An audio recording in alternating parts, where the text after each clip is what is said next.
nivel académico, el nivel académico de la insolvencia de personas, de la insolvencia empresarial en Colombia es muy alto y es admirable, es verdaderamente difícil seguir el ritmo y entonces la insolvencia de persona natural no comerciante pues se le ha abierto algún espacio. Yo personalmente fui invitado también a dar una charla al grupo de Encuentra, que seguramente todos ustedes conocen, y sobre persona natural no comerciante. Pero sí hace falta en los congresos del Instituto Colombiano, por ejemplo, sería buenísimo que se le diera siempre un tiempito a ese asunto de la insolvencia de persona natural no comerciante, aunque ya hay también unos congresos de persona natural no comerciante. Pero este es un espacio muy interesante, de muy alto nivel, como lo señaló Luis Fernando, y me parece muy interesante que podamos hablar y que podamos discutir de este asunto de la insolvencia de persona natural no comerciante. Yo pensaba hablar sobre como lo dije también hace un rato, sobre las figuras como están hoy en la ley para tener una base mínima de conocimiento para poder entrar a mirar los asuntos de la reforma de la ley. Pero pues la conversación fue surgiendo espontáneamente alrededor del proyecto porque además pues las personas que ya están al tanto en alguna medida, algunos inclusive en muy buena medida, de lo que se trata la insolvencia de persona natural no comerciante o de sus particularidades, más que de lo que se trata de sus particularidades, pues tienen mucho intereses en el proyecto de ley y eso es, digamos, lo actual. Entonces también ameritaría empezar por ahí. Yo lo único que temo de empezar por ahí es que algunas personas queden desubicadas porque no tienen esa base mínima necesaria para hablar de que algo va a ser reformado. Pero ¿qué es lo que cambia? Si me vienen a decir cómo es que va a quedar, pero es que cómo era que estaba. Entonces, no sé si tal vez vamos hablando de esos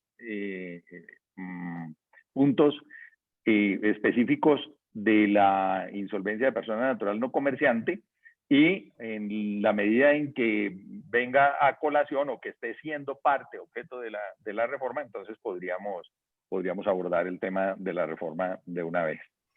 Entonces, digamos que... Doctor César, libertad total. Como usted se sienta bueno, mejor, por favor. Gracias. Muchas gracias. Muchas gracias. Bueno, entonces, la insolvencia de persona natural no comerciante, yo quisiera resaltar, como sé que estoy ante un auditorio especializado en insolvencia. Entonces, perdón, yo creería que quienes tengan el micrófono habilitado lo inhabiliten para que solo escuchemos al doctor Ucros y no hayan interferencias. Veo que están muchos con el micrófono habilitado. Ya se han ido cerrando. Ya. Que cuando entraron gracias. fue que se dio eso. Qué pena, doctor. Gracias. Entonces, señalemos, como estoy ante un auditorio especializado en insolvencia y particularmente en insolvencia empresarial, podríamos señalar algunos asuntos relacionados con la insolvencia empresarial porque se diferencian o porque son iguales, pero principalmente porque se diferencian. Entonces, empecemos por el sujeto destinatario de esta normativa, que es la persona natural no comerciante. La 1116, como ustedes saben, excluye de manera expresa a la persona natural no comerciante. Entonces, saben también que la Corte Constitucional tuvo que estudiar una demanda de inconstitucionalidad contra la 1116 por violar el derecho de igualdad, entre otros, en el sentido de que la persona natural no comerciante estaba siendo discriminada frente a la persona natural comerciante y frente a las personas jurídicas, porque no tenía un régimen con el que pudiera resolver los problemas que se resuelven con la 1116. La Corte Constitucional, para hacerlo breve, decidió que en realidad la 1116 tenía un régimen diferente, pero no discriminatorio, no violaba por lo tanto el derecho de igualdad, porque la persona natural no comerciante tenía ciertas especificidades que hacían que la normatividad de la 1116 no le fuera aplicable, y de otra parte que la persona natural no comerciante sí tenía, si bien no un régimen único como el establecido para la insolvencia empresarial, sí tenía unos instrumentos jurídicos que le permitían manejar de alguna manera sus problemas de liquidez y de insolvencia, y que el legislador en su libertad de configuración entonces había escogido ese régimen que podía no ser el mejor, pero que existía y que por lo tanto no estaba violándose el derecho de igualdad. Pero exhortó al Congreso a que expidiera una norma que recogiera de una manera, digamos, más organizada la normatividad existente, y que pudiera abrirle una alternativa similar a la de la Aquí me 1116. mantengo chateando ya, ¿no? Hoy he estado chateando con...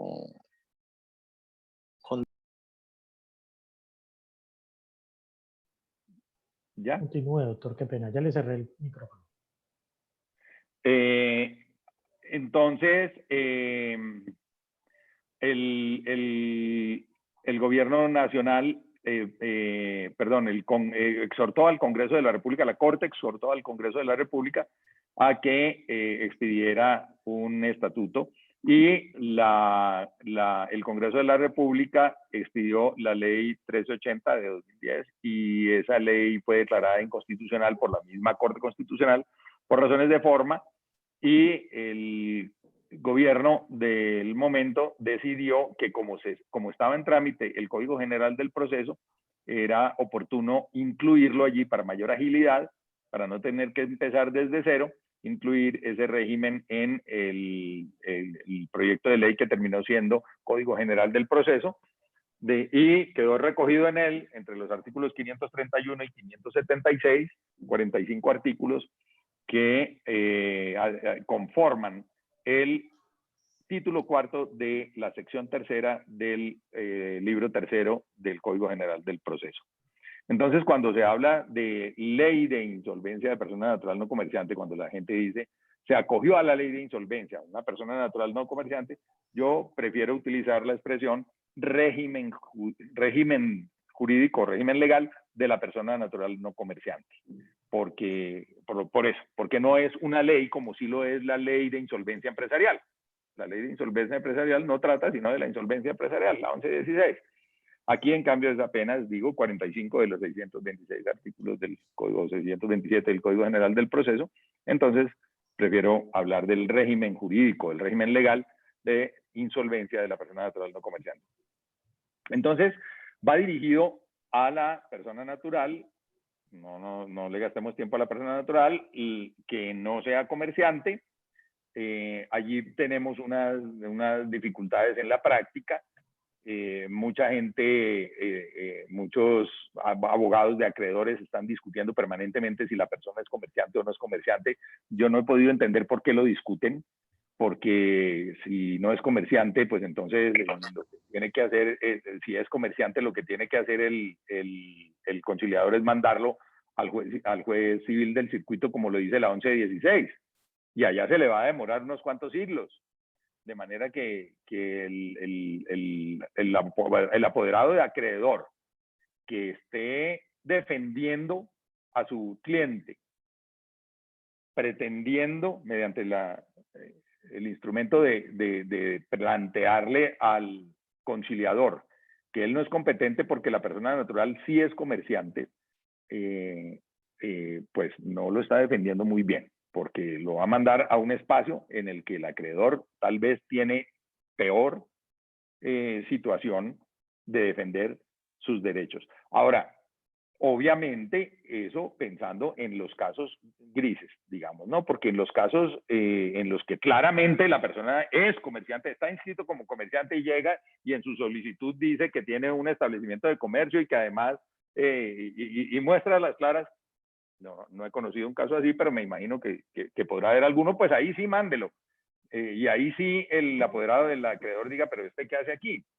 Pero hay muchos casos donde podría haber algún tizne de que fuera comerciante, y que se arman alrededor de eso unas discusiones que demoran mucho el asunto y que, repito, no veo que le dé al acreedor un mejor espacio el juez civil del circuito con la 1116 que el que tiene en el centro de conciliación o en la notaría con la 1564.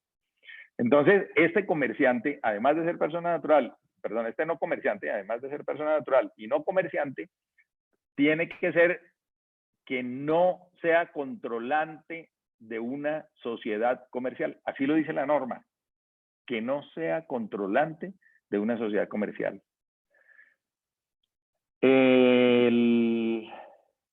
La Corte Suprema de Justicia tuvo que resolver una tutela de una persona natural que era comerciante y pidió a la Superintendencia de Sociedades en Cali que lo aceptara en insolvencia de persona natural no comerciante. La persona, no, perdón, creo que lo pidió a un juzgado y el juzgado le dijo que él era controlado. Sí, la pidió a un juzgado, pidió la negociación de deudas, hizo su solicitud de negociación de deudas en un juzgado. El juzgado le dijo que como no era comerciante, perdón, que como era controlante de una sociedad comercial, él no era comerciante. Claramente no era comerciante, eso no se discutía, sino que él era controlante de una sociedad comercial. Entonces, que se fuera para la superintendencia. Le rechazó la solicitud y la remitió a la superintendencia en Cali. La superintendencia en Cali le dijo que no lo aceptaba, que no le admitía el procedimiento porque él era controlante de una sociedad comercial, pero no de una sociedad comercial que estuviera haciendo en la superintendencia de sociedades un proceso concursal. Y dio unas explicaciones la superintendencia y entonces el hombre se quedó sin el juzgado porque él era controlante de una sociedad comercial y sin la superintendencia porque dijo que no era de cualquier sociedad comercial sino de una sociedad comercial y entonces que el competente era entonces el señor interpuso una tutela y la tutela entonces una tutela contra la super, la tutela entonces al tribunal y de ahí se fue para la corte y la corte dijo que la superintendencia no se metió a avalar lo que la superintendencia decía, toda la argumentación que la superintendencia hacía no la defendió la Corte Suprema. Dijo, reiterándolo en más de un punto de su sentencia, que las razones que había dado la superintendencia no eran descabelladas, digamos, no había una vía de hecho. Y que él como juez constitucional, o ella, la Corte como juez constitucional, en ese caso, no podía actuar como juez de instancia. No, a mí me quedó la impresión de la lectura de esa sentencia, me quedó la impresión de que la Corte no era que compartiera en lo más mínimo el planteamiento de la superintendencia, pero decidió no meterse y por lo tanto no tuteló el derecho.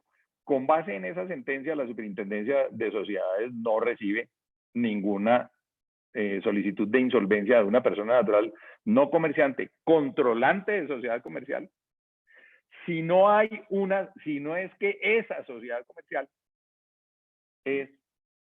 está haciendo un trámite de insolvencia en la Superintendencia de Sociedades. Entonces, aquí tenemos que parece que el proyecto de ley, esto no lo tengo por conocido, sino por de oídas, el proyecto de ley se pretendió que dijera claramente lo que la superintendencia dice, que dijera claramente que la persona natural no comerciante tenía que ser controlante de una sociedad que estuviera tramitando una insolvencia en la superintendencia para que no le fuera aplicable la 1564, sino la 1116. Pero en las vueltas y revueltas del Congreso, lo cierto fue que la ley quedó diciendo de manera muy clara que el que queda excluido de la 1564 y tiene que irse para la queda excluido de la 1564 es la persona natural no comerciante que es controlante de una sociedad comercial. Entonces ahí hay un primer punto, digamos, que a mí me parece que valdría la pena en la reforma aclarar, porque veo muy difícil ahí la superintendencia, no sé, yo no conozco qué otros casos habrá tenido la superintendencia y cómo los habrá manejado, pero lo cierto es que si uno lee la norma, claramente la norma dice que si el señor es controlante de una sociedad comercial, ya no le aplica la 1564. Y si no le aplica la 1564, entonces le aplica la 1116. Eso quiere decir que si el señor se va para donde un juez, seguramente el juez le dirá que sí, pero si se va para la super le dirá que no. Así es como está, y eso no se puede resolver, creo yo, de ninguna manera, porque es que otro problema que tenemos y que amerita que si se está ya en un trámite de reforma de la ley, si ya estamos en un escenario, porque otra cosa es reformar la ley por esto. No, es que la ley ya está siendo objeto de reforma mediante un trámite que están dando. Entonces, si ya se está reformando, pues hombre, quitemos esta discusión, zanjemos esta discusión y que César, el legislador diga claramente lo que me parece sensato, que es la posición de la super. Que la perdón, ley diga claro. ¿me ¿Sí? permites una Hola, Fernando, ¿cómo palabra estás? al respecto? Qué gusto saludarte, César, Claro. y verte en este escenario. Gracias. Adelante, delicioso que me complementes y que todo. Sé que esto es una participación de todo el mundo, pero encantado de que Fernando Gracias. Gracias, César. Sobre este punto, a mi modo de ver, no hay discusión y no hay zona gris ni debate, sino una claridad absoluta, entiendo yo, porque si bien la 1564 dijo, si es controlante de empresa, aquí no viene, váyase por la 1116. Y la pregunta es, ¿a dónde va? Y la 1116 dice, si usted es persona natural comerciante, va al juez de circuito o a prevención a la superintendencia de sociedades. Y luego dice, para todos los demás sujetos del régimen de insolvencia, pues van al juez de circuito de sociedades comerciales a la superintendencia de sociedades. Y dice la misma 1116, todos los demás al juez del circuito. De tal forma que el no comerciante, persona natural no comerciante, es un todos los demás. Y la 1116 dice claramente, todos los demás van al juez del circuito. Entonces la superintendencia no tiene la competencia para admitir una persona natural no comerciante, y porque la 1116 dice que no es la superintendencia, sino el juez del circuito. Lo que pasa es que la misma 1116 también estableció que cuando hay una situación de grupo empresarial o subordinación y uno de los miembros del grupo está en 1116, en un trámite, en un proceso de insolvencia en la superintendencia, entonces todos los demás del grupo tienen que ir a la superintendencia. Ya no podría, así sea persona natural comerciante o no comerciante, ir al juez del circuito, sino que tiene que ir a la superintendencia. Yo creo que la superintendencia es decir, en ese orden de ideas, pues ya es claro, la persona natural no comerciante no puede ir porque la 1116 dijo tiene que ir al circuito porque son todos los demás. Pero si ese todos los demás es miembro de un grupo empresarial y hay un miembro de ese grupo en la superintendencia tramitando su insolvencia, ya en cualquier modalidad, organización o liquidación, entonces tiene que ir a la superintendencia de sociedades. Por eso, si la empresa está en reorganización en la superintendencia, pues tiene que ir a la superintendencia y ya no al circuito. No podría ir al circuito. Ahora, la superintendencia ha sostenido, cosa en la que sí discrepo, que si la empresa a la que si la empresa que controla no está en insolvencia, entonces la persona natural no comerciante no puede ir a insolvencia por la ley 1116. Es decir, según la Superintendencia de Sociedades, esté o no una empresa en reorganización, no importa, pero la persona natural no podría ir a un trámite de 1116 si la empresa que controla no está en insolvencia.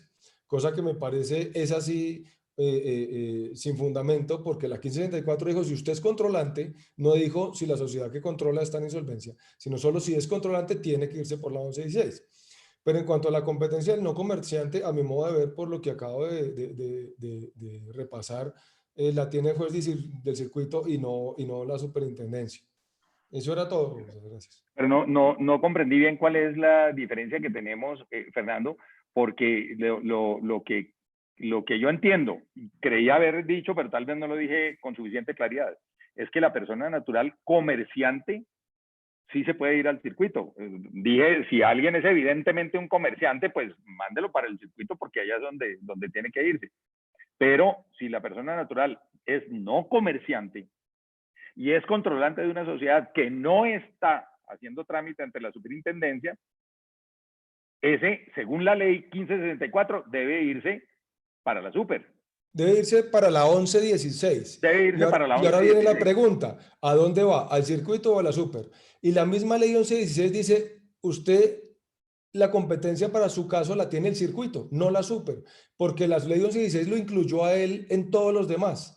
La ley 1116 dice, las sociedades comerciales van a la super y las personas naturales comerciantes a prevención a la super y todos los demás al circuito. Entonces este es un todos los demás. Por eso digo que no, a mí no hay duda, porque esos son todos los demás de los de la 1116. Pero a prevención a la super o a prevención es No, al que le cayó a prevención, o a prevención el comerciante. El no comerciante no puede escoger. El no comerciante va por la ley 1116. ¿Y quién tiene la competencia? La misma ley 1116 dijo el circuito, porque son todos los demás para la ley 1116. No cabe dentro de los que van a la super según la ley 1116. Ahora, existe la atracción si es miembro de un grupo y uno de esos miembros está en la 11, en la insolvencia en la super, ahí sí le toca por la super, porque Bien. la 11 se lo dijo. De acuerdo. Me parece muy buena la aclaración, muy válida la aclaración. Una ¿Y pregunta, podría ir a recuperación empresarial una pregunta. en la Cámara de doctor Comercio? Gonzalo. La persona natural, Que no es comerciante controlante. pues que lo digan ustedes que son los especialistas en la empresarial, pero yo en principio pensaría que no. Yo pensaría que no, porque la 1574 dijo claramente que su trámite va por la ley 1116. No dijo le aplicará al de las empresas ni nada así, sino lo remitió expresamente a la 1116, a mi modo de ver, excluyendo cualquier otra posibilidad, ¿no? O sea que necesariamente circuito. No le daría Ahora, espacio. interesante. Sí me explico, o sea, no le daría Sí. espacio en recuperación empresarial. Pues ahí entran los excluidos, da muchas opciones. Entonces yo diría que sí podría ir allá, a una recuperación empresarial bajo la figura de mediador en una Cámara de Comercio, como controlante, no comerciante. Sí, así es. ¿Ya? Es una opción. Buena la. Yo creo que Está buena, está interesante. Porque Y le si la abre empresa, y si la empresa no está o sea, en una reorganización, Y es solamente. es que ese es el caso, ¿no? De que la sociedad no está en la ley, pero el controlante sí se quiere ir a la ley. Es que eso lo planteó, obviamente, las supersociedades en Cali, de que, pues, y entiendo el doctor Busto cuando dice, es que solo le dio a prevención a los comerciantes, no a nadie más. Todos los demás se supone que no deben ir sino a la 1116 y ante el juez del circuito. Pero cuando le abren la posibilidad en la recuperación empresarial, en las cámaras de comercio, ¿ya? En esa recuperación empresarial entran los excluidos y le da la posibilidad de que entren también esos comerciantes controlantes, que su empresa a la cual ellos están y no están en insolvencia, también podrían entrar. ¿Por qué no? Pero es algo para entrar a evaluar y se debe considerar. Yo creo que no, Gonzalo. Yo creo que no, porque también dijo para los excluidos, pero que no tengan un régimen especial de recuperación, Y el no comerciante claramente lo tiene en el estatuto del que nos estaba hablando César en este momento. No, pero el precio cabe. Pero, perdón, yo sí me opongo a esa posición. Yo creo que el controlante puede ir a un proceso de recuperación empresarial. De hecho, lo tengo y ya lo solicité. Yo creo que el controlante no comerciante puede ir a un proceso de recuperación empresarial ante la Cámara de Comercio. Qué gusto saludarte, Marcela, y qué gusto verte y oírte. Hola, Fernando, ¿cómo estás? Muy bien, muy bien. ¿Cómo te ha muchas ido? gracias. Por primera vez discrepamos. Sí, qué bueno. Me parece súper interesante. No, Que no sea la última, no, por yo favor. creo. No, yo creo que la persona natural no comerciante podría ir a la Cámara de Comercio en un acuerdo de recuperación empresarial y creería que cuando la ley habló de excluidos del régimen, como tú lo anotas, estaba la ley 1116, pero luego salió el Código General del Proceso y estableció claramente cuál era el régimen que le aplicaba a los no comerciantes, que no claramente es el proceso regulado en el Código General del Proceso.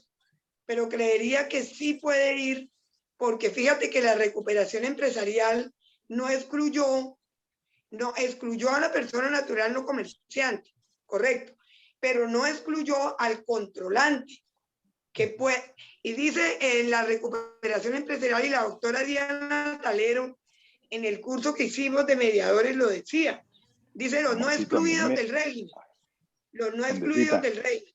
¿Ah? A mí Dime, me parece Cecilia. que tú deberías estar allí acompañándome, oyendo, mirando. Hay una cosa muy puntual, y lo que dice la doctora Marcela se lo agregamos. Dice, en el artículo 9 del decreto 560, que es la recuperación empresarial, dice, y las personas excluidas del régimen de insolvencia relacionada en el artículo 3 del mismo régimen, siempre que no esté sujetas de manera obligatoria, que no estén sujetas de manera obligatoria a un régimen especial de recuperación de negocios o no tengan un régimen de recuperación. Pues en ese caso, doctor Busto dice muy clarito que no esté sujeta de manera obligatoria. Y la persona comerciante, no comerciante, controlante, ¿ya? Pues obviamente no estaría en ese. Podría darle esa cabida, y lo que dice de pronto la doctora Marcela, sí estaría de acuerdo que puede irse por esa recuperación, ¿no? A mí me gustaría que se pudiera y me gustaría que todo el mundo pudiera, pero el último pedacito del artículo que estabas leyendo, el decreto, dice que no tengan de manera obligatoria su régimen, dice, o no tengan un régimen especial de recuperación. Y estos lo tienen, los no comerciantes lo tienen. Interesante el debate, ojalá, a mí me gustaría mucho que se pudiera, porque entre más posibilidades, mejor. Y la Cámara de Comercio lo va a recibir, estoy seguro. La pregunta es qué va a pasar cuando llegue a la validación. Pero No a mí lo me voy a gustaría que validar. ojalá Si es No en lo la voy a misma, validar. el precedente. si es en la No lo misma voy a cámara, de validar pronto porque sí es por pasa. categorías. No lo voy a validar Ah, bien. porque solo son acreedores financieros. Entonces Ah, no lo voy a validar. No olviden que la está validación mejor. se puede hacer en la misma cámara. ¿Ves? No lo voy a validar. No, y no lo Yo, voy a validar yo puedo Oye, hablar, porque es señor por perdón. Gonzalo. categorías. Doctor Gonzalo. Borja, qué pena que de pronto nos hemos involucrado. Sí, de verdad, un poquito en el orden, levantar la mano, algunos nos hemos habilitado, entonces, para darle pues como cabida, el doctor César pueda... Sí, qué pena, yo me robé la palabra, es que traté de levantar la mano, pero no encontré el icono. ok. ¿Dónde? Bueno, Ya. y en ese caso, pues, doctor Borda tiene la palabra y después la doctora Claudia Zapata. Yo me siento en el tema central. Me parece que de esto se trata, y se los dije yo entre más los veo discutiendo en esta manera, es porque aquí es donde está la verdadera academia y la esencia de todo lo que pretendemos. A mí me parece que las posturas son muy valiosas. Yo tengo una postura muy sencillita, y es que aquí en Colombia estamos acostumbrados a aplicar las normas como queramos, ¿no? La exclusión que hace el Código General del Proceso frente a las personas naturales, perdón, a los controlantes de sociedades comerciales es muy clara, ella no discrimina. Entonces, aquí surge la primera interpretación, que porque esa persona tiene que ser controlante de una sociedad. Yo no veo en ninguna parte de la ley 1116 que se diga, es más, se venía aplicando la superintendencia de sociedades, que cualquier sociedad, perdón, cualquier persona natural que fuese controlante podía acceder a la ley 1116 sin importar si su controlada estuviese o no dentro de un proceso de insolvencia. Lo que pasa es que vieron los abusos que se están cometiendo y frenaron los abusos, que eso es típico en la entidad, que cuando se ve que hay un abuso, entonces cambian la postura, y me parece que hay una postura que no tiene basamento en ninguna norma, y es decir, en donde dice en la superintendencia o en la ley 1116 que para que una sociedad, para una persona natural no comerciante, pueda acceder a la ley 1116 siendo controlante, tenga que estar la sociedad sometida al régimen en la aplicación de una norma. Eso se aplicaba y de un momento a otro cambió sin ninguna normatividad.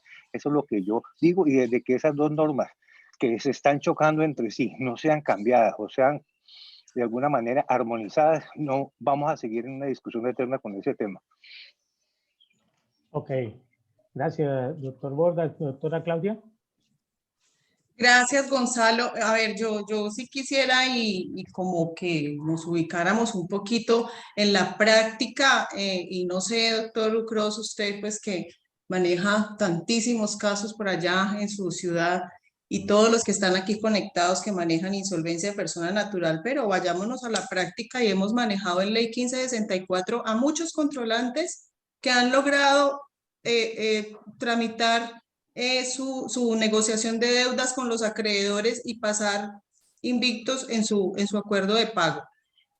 Aún los acreedores, algunos abogados de bancos, pues siguen presentando controversia por la calidad de controlante. Entonces va al juez civil municipal, y una vez que lo revisan, entonces encuentran que las deudas que tiene esta persona que es controlante son deudas propias, y hemos tenido pronunciamientos donde dicen, pues no, va por la 1564. Entonces, fíjense que frente a ese tema ha habido no ha habido claridad, ni siquiera en los jueces, para efectos de determinar cuál es la ley que cobija a esta persona, porque es que estamos hablando de un controlante pensando que tiene a cargo todas las deudas de la empresa, pero ¿y dónde queda el controlante persona natural que solo tiene deudas propias? Que los tenemos y los hemos tramitado por 1564 y han pasado sin ningún problema. Y si miramos, por ejemplo, en la reforma que hay, o el proyecto de reforma que ya fue aprobado en primer debate, en el artículo 532, en el inciso segundo, lo está diciendo claramente. Dice, las reglas aquí dispuestas no se aplicarán a las personas naturales no comerciantes que tengan la condición de controlantes de sociedades que estén tramitando un proceso de insolvencia empresarial, cuya insolvencia se tramitará conjuntamente con aquella bajo el régimen previsto en la 1116. Pues, ¿qué está diciendo allí? Quien no esté, si la empresa no está en el proceso de reorganización, que es la tesis que maneja la superintendencia, a mi modo de ver, va por la 1564. Gracias, doctora Claudia. Sí, pido la palabra. Ahora sí, continúe, doctor César. Sí, es esa norma que acaba de leer la doctora Claudia, es a la que me refiero. Si ya estamos en un trámite, si se va a reformar la 1564 en este tema, fíjense que ya estamos aquí en una serie de discusiones que tiene que resolver finalmente el juez civil municipal. Es que el problema que yo quiero resaltar sobre la importancia de la modificación legal es que, a diferencia de otras normas, esta no la podemos enderezar a punta de jurisprudencia. Es que ese papel de las altas cortes y ese papel de las salas de casación y ese papel unificador de la jurisprudencia es muy importante en la creación y en la certeza del derecho y de la norma aplicable y de la interpretación de la norma. Aquí en insolvencia de persona natural no comerciante tenemos una jurisprudencia, por llamarla, que consiste en unos conceptos, jurisprudencia pues entre comillas, unos conceptos del Ministerio de Justicia y del Derecho que no obligan. Unas sentencias de juez civil municipal o unas sentencias de tutela, pero ninguna de esas nos sirve para resolver ninguno de esos problemas. Eso es interpartes, y eso la gente sigue terqueando y le deciden en contra de una cosa y sigue planteándola igual, porque un juez le va a decir, los jueces en todos los niveles y especialmente pues, entre los más bajos, pues peor, son como la chimiltrufia, digo yo. Porque la chimiltrufia dice que yo, como digo una cosa, digo la otra. Entonces, todos los jueces van a resolver, o unos jueces van a resolver una cosa y otros jueces van a resolver la otra. Ahí acaba de tocar Claudia otro tema que también, entonces, a ver, para cerrar con lo que acaba de leer Claudia con el 532, con esa norma ya nos quitamos toda esa discusión.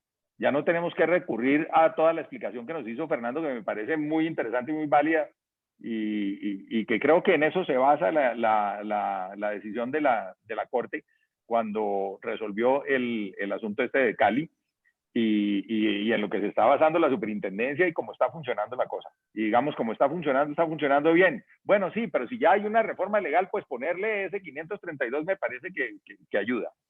Decía la doctora Claudia que tenía el caso en el que se había resuelto, o que son muchos los casos en los que se resuelve entonces la controversia. Y entonces que si era comerciante o no era comerciante, y entonces la controversia, esa palabra controversia, para quienes no están familiarizados con la persona natural no comerciante, la palabra controversia es una palabra que tiene como una connotación, o muchas connotaciones, como muy especiales. Es una palabra maravillosa, es una palabra mágica. Controversia es algo que significa muchas cosas, y termina, como todas las cosas que significan muchas cosas, pues termina no significando ninguna. Me refiero a lo siguiente, para seguir en el discurso. La competencia en persona natural no comerciante, entonces, la tienen los centros de conciliación y las notarías, a través de los conciliadores de los centros de conciliación. Los centros de conciliación, ya lo dije antes de empezar la charla formalmente, autorizados especialmente por el Ministerio de Justicia y del Derecho para insolvencia de persona natural no comerciante, a través de conciliadores inscritos en esos centros de conciliación, pero conciliadores diplomados también en insolvencia de persona natural no comerciante, y los notarios por el solo hecho de ser notarios, y los conciliadores de las listas que armen los notarios de conformidad con el reglamento. Dice, pero la ley no dice si es de conformidad con el reglamento de la ley, o sea, un decreto reglamentario, o si es de conformidad con el reglamento de los notarios, o si es de conformidad con el reglamento de cada notaría, o si es, el reglamento es algo que queda ahí medio, pero eso no es lo importante a lo que voy, sino que los conciliadores de las notarías son entonces los competentes, o los notarios. Lo que pasa es que los notarios no saben, y la mayor parte de los notarios, la inmensa mayoría de los notarios, no sabe y no quiere aprender, y tampoco se le exige que aprenda. Algunas de las normas del proyecto de reforma le impone al gobierno nacional, y creo que específicamente a la Superintendencia de Notariado y Registro, el deber de capacitar a los notarios, a todos los notarios del país, en esta materia.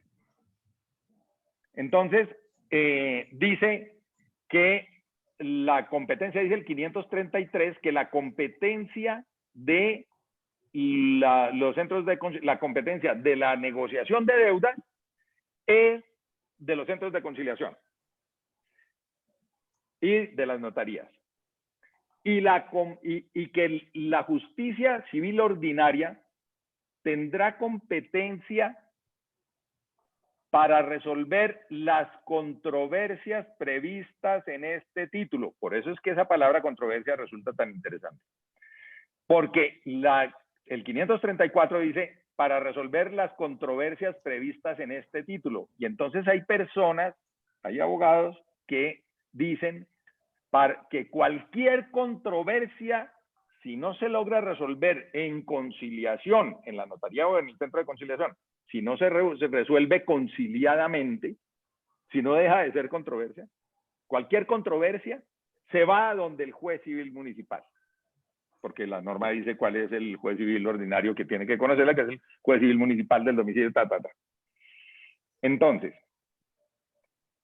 el juez civil municipal es competente para resolver cualquier controversia. Respuesta de muchos. Sí, la controversia que se da en torno al domicilio del deudor, la controversia que se da en torno a la calidad de comerciante, la controversia que se da en torno a la calidad de controlante, la controversia que se da respecto de lo que sea, si no se resuelve por las buenas con la conciliación, se va para el juez civil municipal. Yo digo no. Al juez civil municipal No va una controversia sobre la calidad de comerciante, ni sobre la calidad de controlante, ni sobre la calidad ni sobre el domicilio del deudor, ni sobre si cumplió con todos los requisitos para ser admitida o aceptada, ni sobre si se daban los presupuestos de insolvencia, tenía 90 días de mora en más del 50% o no. Nada de eso se va para el juez civil municipal. Por una razón, porque es que el 534 dice: el juez civil municipal resolverá las controversias previstas en este título. Y las controversias previstas en este título no son sino 3. En el 552, la controversia que se llama objeción de créditos, que solo pueden ser esas objeciones por su existencia, naturaleza o cuantía. El 557, que dice impugnación del acuerdo. Eso no es una objeción, eso se llama impugnación del acuerdo. Y el 560, que se llama incumplimiento del acuerdo. Una controversia sobre si incumplió o no incumplió. Esas son las 3 controversias previstas en este título. El título, ya lo dijimos al comienzo, es el título 4 de la sección 3 del libro 3 del Código General del Proceso, artículos 531 a 576. Y léalos usted una y otra vez y vuélvalos a leer. Y no va a encontrar sino esas 3 previstas. ¿Y cómo las prevé el Código? Diciendo cómo se tramitan. El 552 dice: cuando hay una objeción, cuando se presenta una objeción que no se resuelva en la audiencia, se deberá hacer lo siguiente: objetar en la misma audiencia. No se puede objetar por fuera de audiencia, se objeta en audiencia. 2, el conciliador o notario debe suspender la audiencia, concederle 5 días al objetante y, sin correr traslado ni nada, los 5 días siguientes a los demás se pronuncien sobre la sustentación que por escrito hizo el objetante, quien debe presentar con su escrito las pruebas que quiera hacer valer. No se pueden decretar pruebas, eso se va para el juzgado. Lo que hizo el objetante y lo que hicieron los demás, el que quiso intervenir.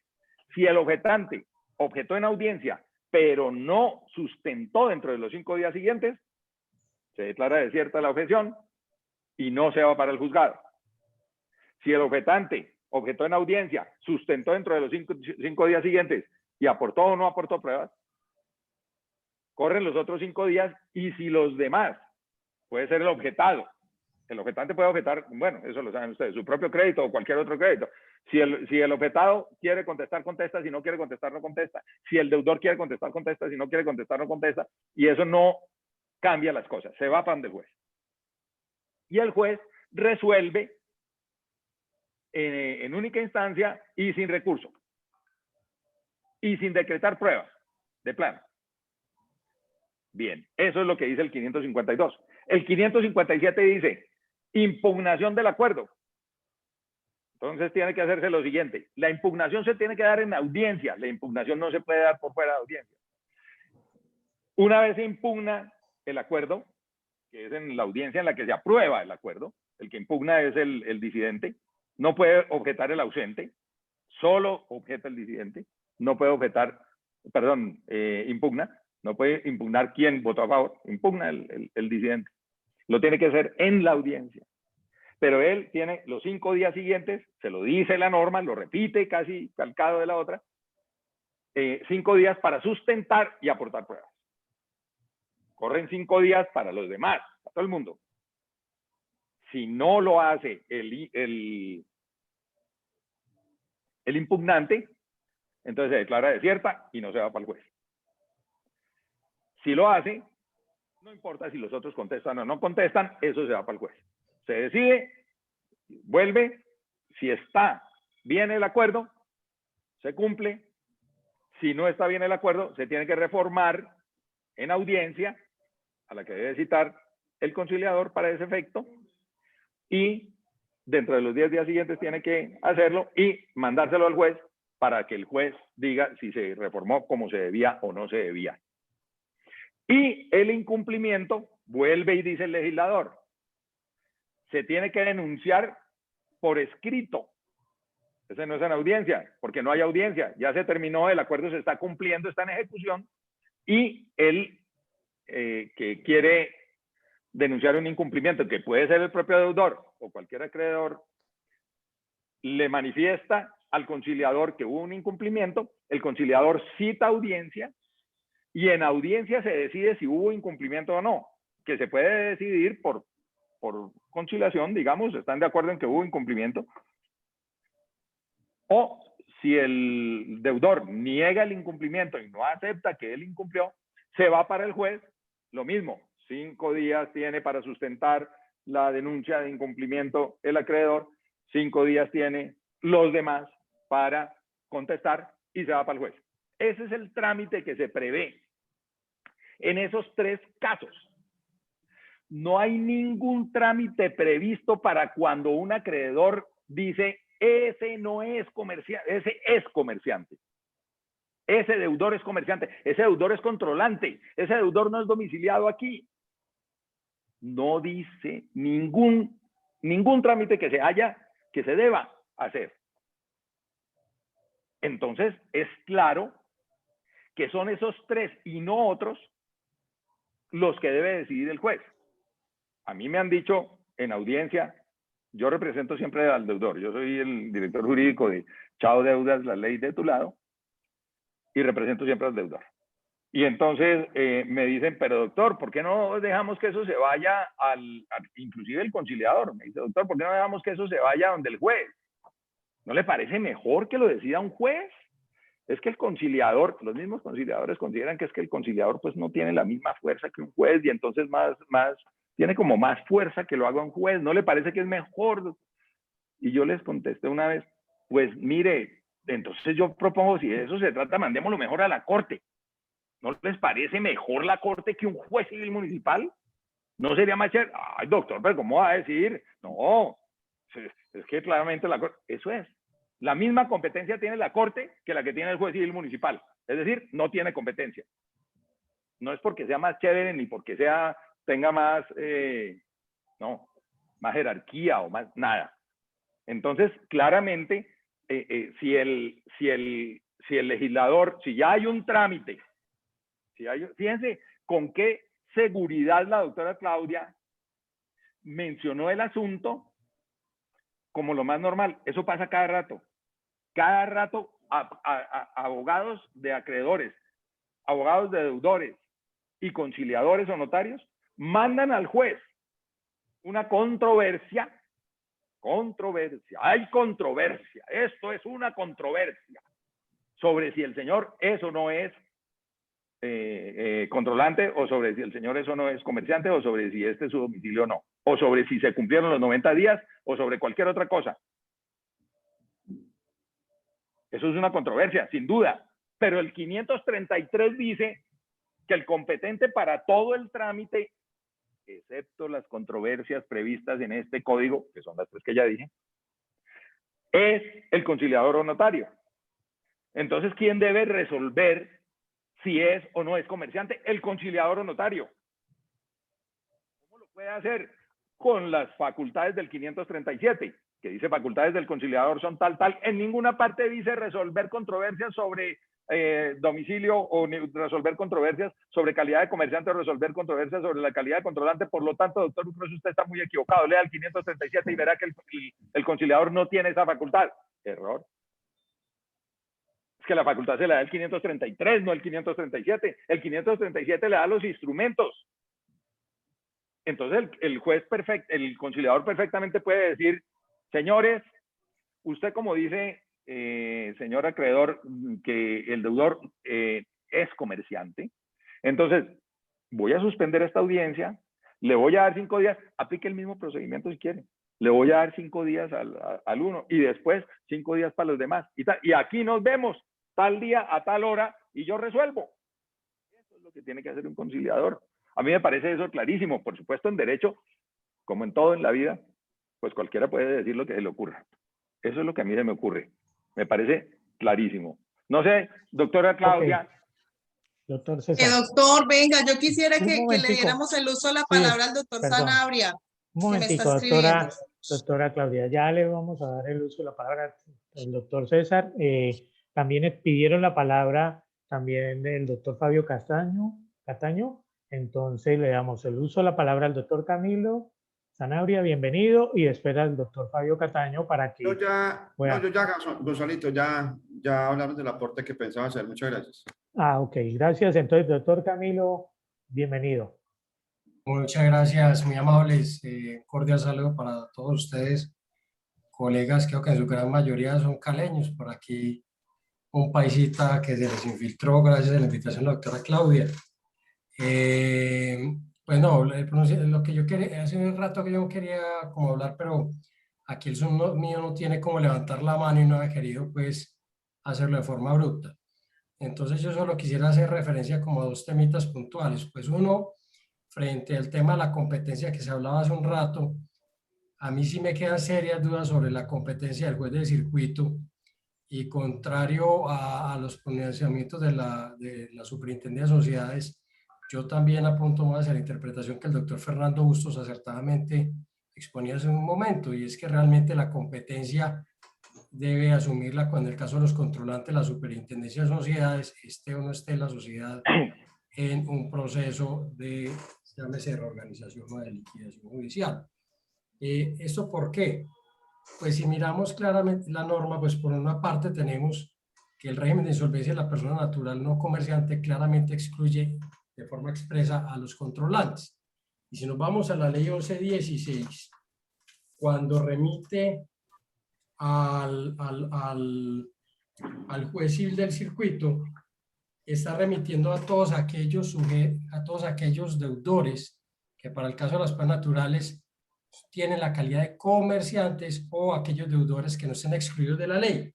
Y si vamos al numeral octavo del artículo 3 de la ley 1116 de 2006, expresamente excluye a las personas naturales no comerciantes.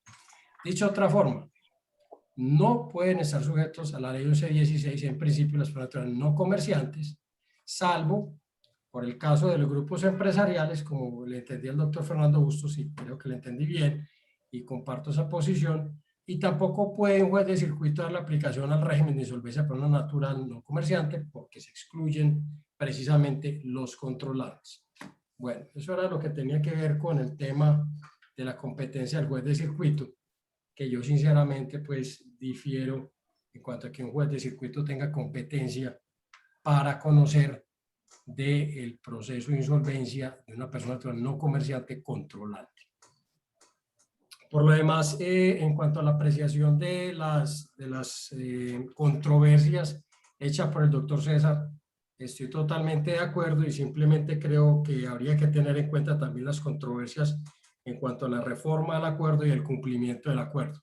De pronto dentro del listado que le enuncia. Por lo demás, estoy totalmente de acuerdo y es la misma posición que he asumido pues como operador, en su momento como apoderado de parte y pues también como docente. Muchas gracias por la palabra. Ok, doctor Camilo, bienvenido. Muchas gracias. Doctor César, continúa.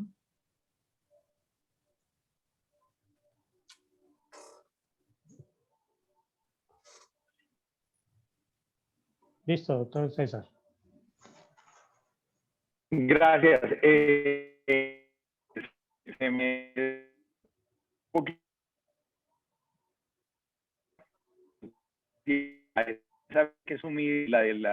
que sumar la de reforma del acuerdo, que estoy de acuerdo en que también le corresponde al juez. Lo que pasa es que yo la entiendo como la misma que se llama de impugnación, porque la reforma del acuerdo puede ser objeto, de impugnación, porque la misma reforma del acuerdo, al igual que el acuerdo original, puede ser objeto de impugnación. Y el trámite que se le daría a la reforma del acuerdo, si es impugnada esa reforma, el trámite del artículo 557, de manera que estamos de acuerdo, pero pues yo lo identifico como una misma. Y señaló también la segunda, pero esa sí no la alcancé a entender, se me distorsionó. A ver si el doctor Camilo nos... Doctor Camilo, por favor, puede prender el micrófono. Hay que habilitar. Perfecto, ok, qué pena. No, en cuanto a la reforma, doctor, usted sabe que en la audiencia de reforma uno de los puntos coyunturales es ponerse de acuerdo en lo que básicamente el ENSE de 16 hace, que es actualizar los créditos, ¿no es cierto? ¿Cuál es la situación? ¿Cómo está? ¿Qué se ha pagado? ¿Qué se adeuda? Si no se ponen de acuerdo, esto se debe enviar ante el juez civil municipal. Entonces no sería propiamente la impugnación, hago esa precisión en ese punto. Obviamente lo que usted dice, pues sí, eventualmente eso podría ser objeto de impugnación. La verdad nunca lo ha pensado por ahí. No me ha tocado el caso, pero pues sí, claro, podría impugnarse. ¿Cuál fue el otro, el otro punto que usted que mencionó, doctor? Pero perdón, doctor, es que si hay un problema respecto del monto de los créditos en el momento de la reforma, se acude entonces al 552, que es objeción de crédito por cuantía de existencia naturaleza. Entonces, el monto de cuantías, esa sería una controversia sobre la cuantía del crédito, que es objeción por la cuantía. El 556 claramente nos dice, durante la audiencia de reforma del acuerdo se indagará en primer término a los acreedores sobre la conformidad en torno a la actualización de la relación definitiva de acreedores. Si existieran discusiones con relación a las acreencias, se hará aplicación a las reglas establecidas en la celebración del acuerdo. Posteriormente se someterá a consideración. Entonces ahí básicamente sería un trámite de objeciones por la cuantía. Una remisión al 552, sí. Objeción por la cuantía. Sí, señor. Y la otra que te decía, la otra era que la segunda que tú decías que había que adicionar, yo no la oí porque se me perdió la señal. Me parece que había hecho en cuanto al cumplimiento del acuerdo, porque es que ahí también se puede presentar y lo llama discusión. A ver, lo que pasa es que yo, cuando se habla de las controversias, yo digo, o mi concepto es el siguiente: cuando se habla de controversias, cuando el legislador habló de controversias, lo hizo de forma genérica para comprender todas las que están en el título, pero si vemos, le fue dando nombres distintos en las distintas etapas, las distintas normas. Por ejemplo, mire que aquí, en el cumplimiento del acuerdo, le puso el nombre de, pues dice quien discute, discusiones, por allá y utilizó distintos términos para referirse a esto, ¿no es cierto? En otra parte hablé de objeciones, impugnación y demás. Pero como tal, si vemos en el cumplimiento, también dice, si el acreedor discute lo afirmado por el deudor, obviamente hablando del cumplimiento, se seguirá el trámite previsto para el incumplimiento del acuerdo. Nuevamente. 560. 560. O sea, siguen siendo 552, 557 y 560. Ah, sí, claro, no, esas son las que lo recogen, obviamente. Sí.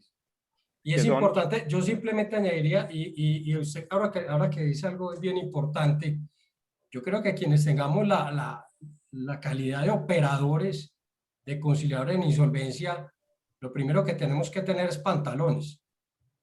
Y no ser tan cómodos de querer que un juez resuelva todo. Y me parece que ese es uno de los grandes errores que pueden tener las reformas que han pretendido instaurar. Mire, hoy en día, y usted lo sabe, usted manda un procedimiento de objeciones para que lo resuelvan y se le demora 3, 4, 6 meses. Todos lo sabemos, que quienes manejamos insolvencia empresarial, quienes estamos en insolvencia penal natural, todos sabemos que una de las cosas importantes y lo que siempre se busca es que se le dé una solución pronta, oportuna a esto, porque si no cada vez la situación del deudor va a ser peor y el deterioro de las garantías que puedan tener los acreedores pues va a ser aún peor, ¿no es cierto? Entonces estar sometiendo esto a un excesivo procesalismo, cuando usted, doctor, sabe que lo vemos, nos encontramos en despachos que o no saben y fuera no les interesa, entonces lo único que hacen es dilatar. Despachos donde claramente la norma dice que se tiene que fallar con lo que les mandaron. O sea, no hay lugar a nuevas pruebas. Dice que se debe fallar de plano. Y con señor Centro de Conciliación, mándeme el expediente. Y entran como a querer hacer un control de legalidad, donde obviamente están excediendo la facultad legal que el legislador en el uso de su potestad legislativa le dio. Y de paso, pues están actuando de forma ilegal, de hecho, y desconociendo sus facultades legales y constitucionales. La Corte Suprema claramente ha dicho que las actuaciones ilegales del juez no le deben ser oponibles ni a las partes ni al mismo juez.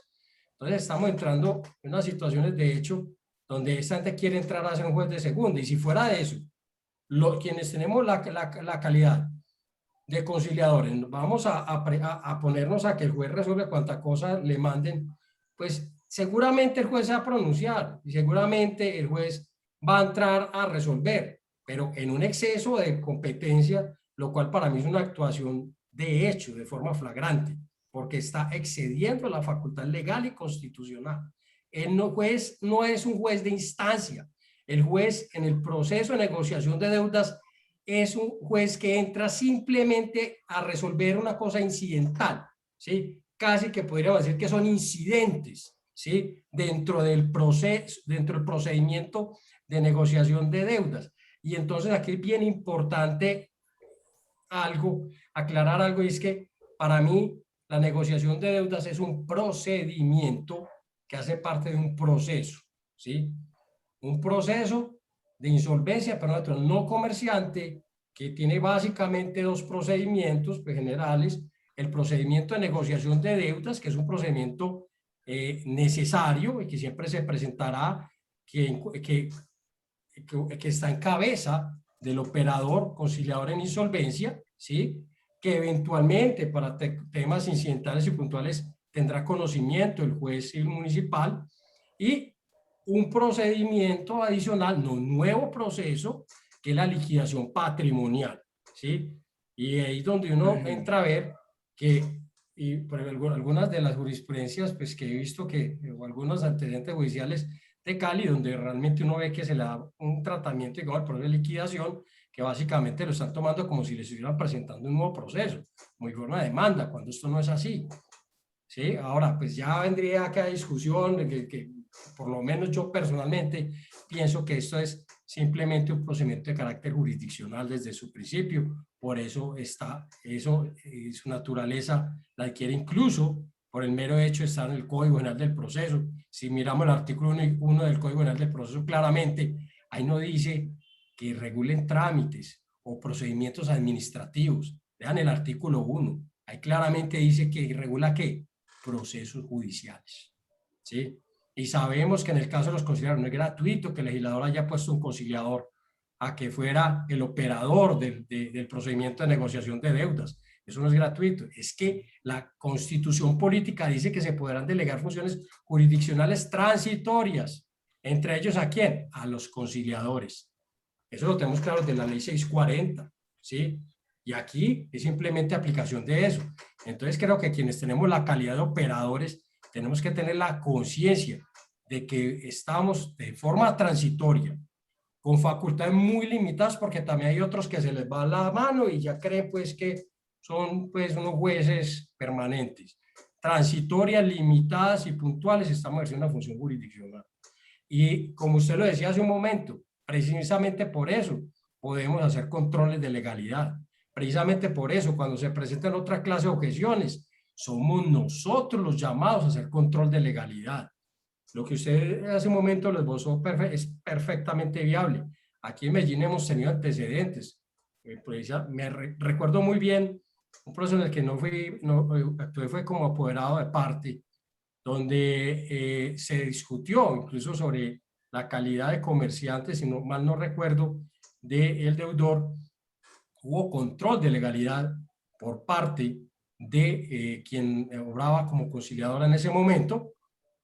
Ella resolvió, dio traslado nuevamente a las partes. El acreedor que está discutiendo la calidad de comerciante no quiso seguir discutiendo, dijo que no tenía nada más que decir. Enseguida presentó una acción de tutela, y en esa acción de tutela, que si mal no recuerdo llegó al tribunal, claramente se habla que efectivamente quien tenía la potestad para hacer ese control en el momento era la conciliadora, y que en su momento le dio la oportunidad de agotar el recurso de reposición, que no lo agotó, por ende, por principio de subsidiariedad, no había lugar a continuar esa discusión, y que la acción de tutela no era un recurso para utilizar allí. Básicamente terminó regañado ese abogado. Entonces, estoy totalmente de acuerdo con su posición, y a quienes tengamos la calidad de conciliadores en insolvencia, pues a asumir nuestras responsabilidades sin miedo y a colocarnos bien puestos los pantalones o la falda en el caso de nuestras queridas compañeras. Bueno, no, Ok. yo ya guardo silencio. ¡Ay, doctora Marcela! Ya una inquietud pues que me causa de lo que usted ahorita comentaba. Yo también difiero un poquito sobre, en cuanto a que se pueda adelantar el proceso de recuperación empresarial. También soy mediador en la Cámara de Comercio de Medellín. Yo difiero un poquito en cuanto a en que se pueda adelantar la mediación. Pues magnífico, si empezaron a crear también antecedentes en el sentido, pues eso sería muy útil, pero me queda una duda, ¿no sería mejor, si usted no lo va a validar, no sería mejor intentar una conciliación en derecho con los distintos entidades financieras? Pues usted igual no lo va a validar, me queda esa inquietud. Y también no sé hasta dónde los centros de conciliación se apunten para eso. Cuando recién salía el decreto, qué pena es que a mí se me va un poquito la paloma, no, seguro que el doctor Fernando de pronto acuerda, el decreto 900, ¿qué? El decreto 901, 980, que reguló la ley 1116, ahorita de pronto les escribo en el chat el número que me da ahorita, él por allá cuando en una de sus apartes nos recordó a todos que la negociación se podía adelantar por los métodos alternativos a la solución de conflictos, ¿sí? Entonces, en su momento yo traté de impulsar un poquito esa idea, pues eso se frenó un poco, pero qué interesante sería que los centros de conciliación lo permitieran.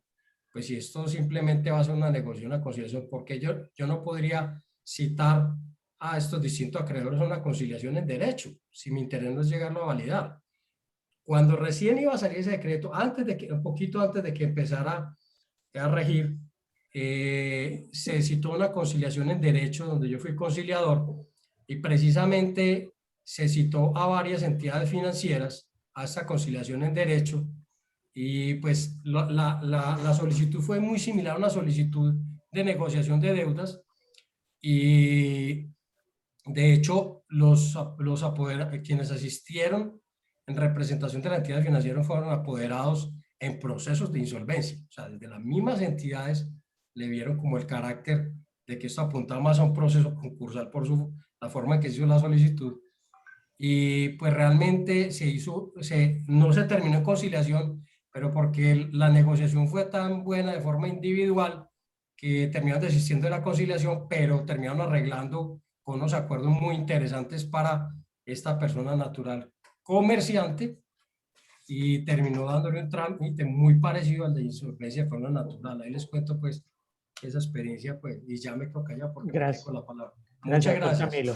Tiene levantada la mano la doctora Adriana, por favor. Doctora Adriana Ramos. Sí, buenas noches. Muchas gracias por este espacio tan importante para que todos cada día nos retroalimentemos más y sobre todo de la insolvencia de personas naturales no comerciantes. Pues yo cada día me quedo más aterrada voy a decir una palabra, de los adefesios de los juzgados, ¿sí?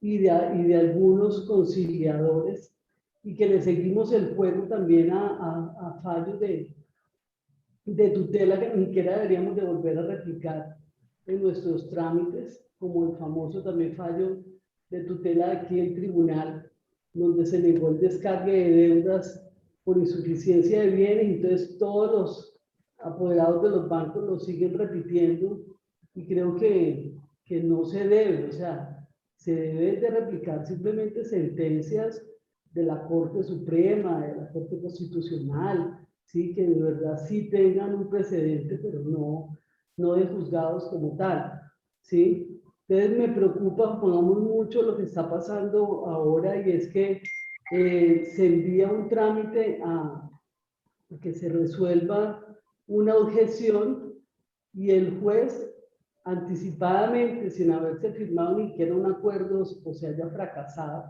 la negociación, ya de una vez está dando la apertura a la liquidación porque ya vio que hay insuficiencia de bienes. O sea, son cosas que ni siquiera se terminan de evacuar las etapas procesales del mismo procedimiento de insolvencia.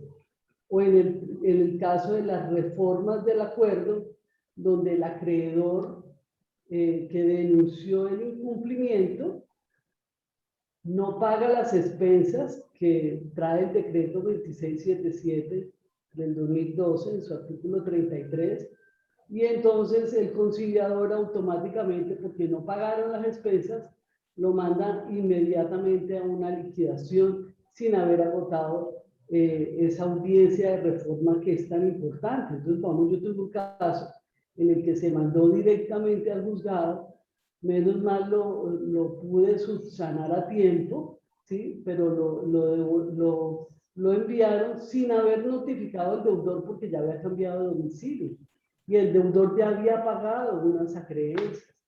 Entonces, en realidad estamos ante un juego, no sé, de los jueces. A veces me quedo de verdad sorprendida con ese tipo de fallos.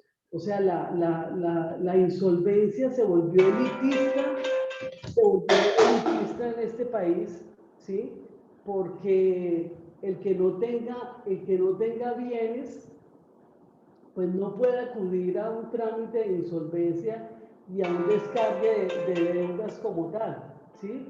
O sea, no hay la posibilidad de que se pueda hacer, porque entonces si tiene un carro o tiene una moto, en el caso, digamos, de un vigilante o algo, entonces pues no sirve ese descargue de deudas, un descargue de deudas que viene desde hace muchísimos años y que está legislado en muchísimos países como tal. No quería, pues ya creo que han hecho suficientes aportes. Doctor César, muchas gracias. Le manda saludos su hermano Carlos Alonso, que vive en mi finca en Sevilla. ¿Verdad? Sí. Ay, qué buena noticia. Él es mi hermano. Alonso es mi hermano, sí. Así me dijo, es mi hermano, dígale que jaló. Hermanos del alma, sí, así es. Sí. Sí. ¿Me lo saludas también?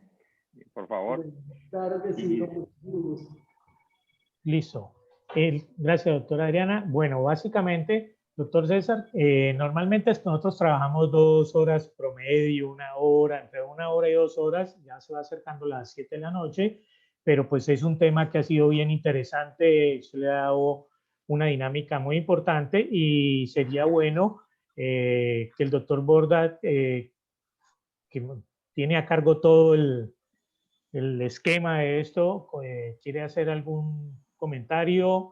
Nos vamos 15 minutos, media hora más, está bueno. Si tienen preguntas, la idea es que muchos de los que están aquí, que son empresariales, tienen preguntas para el doctor César, que maneja los 2 temas, tanto el de persona natural no comerciante como el de, obviamente, el de las empresas o algo quieren hacer, pues abrimos ese espacio de preguntas. ¿Le parece, doctor César? Para que todos involucren. Yo creo que el tema de insolvencia de persona natural no comerciante tiene muchas más cosas que mirar. No sé si a mí me cuesta mucho trabajo decir que no a las preguntas, porque pues esa es la gracia del que está allá oyendo, que quiere decir, bueno, mi asunto preciso, ¿no? Mucha gente llega queriendo oír de todo, pero hay gente que llega con dudas específicas y quiere aclararlas. De manera que no sé si Luis Fernando considere o ustedes consideren que debamos responder algunas preguntas en los minutos que ustedes consideren y programemos una nueva reunión para continuar, porque otro de los problemas que tiene el régimen de insolvencia de persona natural no comerciante es que se ha centrado extraordinariamente más en la negociación de deudas que en la liquidación.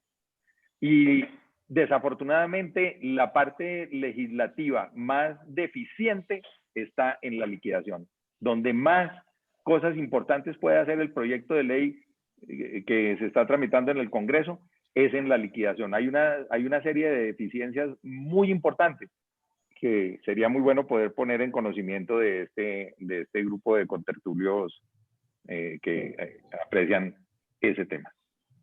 Gracias, doctor César. Entonces, doctor Borda. Gracias, doctor Gonzalo. Mire, yo les había prometido no cansarlos, y siempre ha sido nuestra costumbre, pues no extendernos más de las 7.